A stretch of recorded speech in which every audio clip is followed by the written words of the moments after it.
اے اللہ ہمیں نفرتوں کی آگ سے بچا لے، ہمیں باہمی محبت اور خلوص کی دولت عطا فرما، ہماری غلطیوں کو معاف فرما۔ ہم اپنے گناہوں سے توبہ مانگتے ہیں، ہماری توبہ قبول فرما۔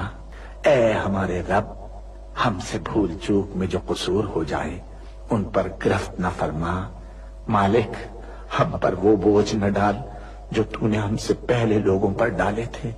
پروردگار، جس بار کو اٹھانے کی طاقت ہم میں نہیں ہے وہ ہم پر نہ رکھ، ہم سے درگزر فرما، ہم پر رحم کر۔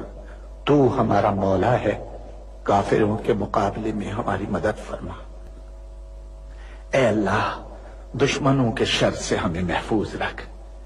ہمارا یہ پرچم، ہمارا یہ پیارا پرچم عزت و کامرانی کے ساتھ رہتی دنیا تک سربلند رکھیو۔ اے اللہ، اپنے رحم و کرم سے اور اپنے فضل سے اس سرزمین پاک کو معدنیات اور قدرتی وسائل سے مالا مال فرما دے۔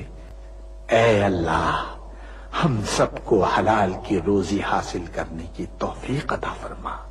اے اللہ، ہماری سرزمین پاک کو ہر برائی سے پاک کر دے اور ہمارے ملک کو ساری دنیا میں عزت و شوکت عطا فرما دے، اور پاکستان کو صحیح معنی میں اسلام کا مضبوط قلعہ بنا دے۔ ہمیں، ہمارے والدین، ہمارے اہل و عیال اور تمام مومن مسلمان مردوں اور عورتوں کو بخش دے۔ اے اللہ پاک، تو ہماری قبروں میں وحشت کے وقت ایک رفیق عطا فرما دے اور ہمیں قبر کے عذاب سے محفوظ رکھیو۔ اے تمام جہانوں کے مالک، دنیا سے رخصت ہوتے وقت ہماری زبان اور دل اس بات کی شہادت دے رہے ہوں، اشہد ان لا الہ الا اللہ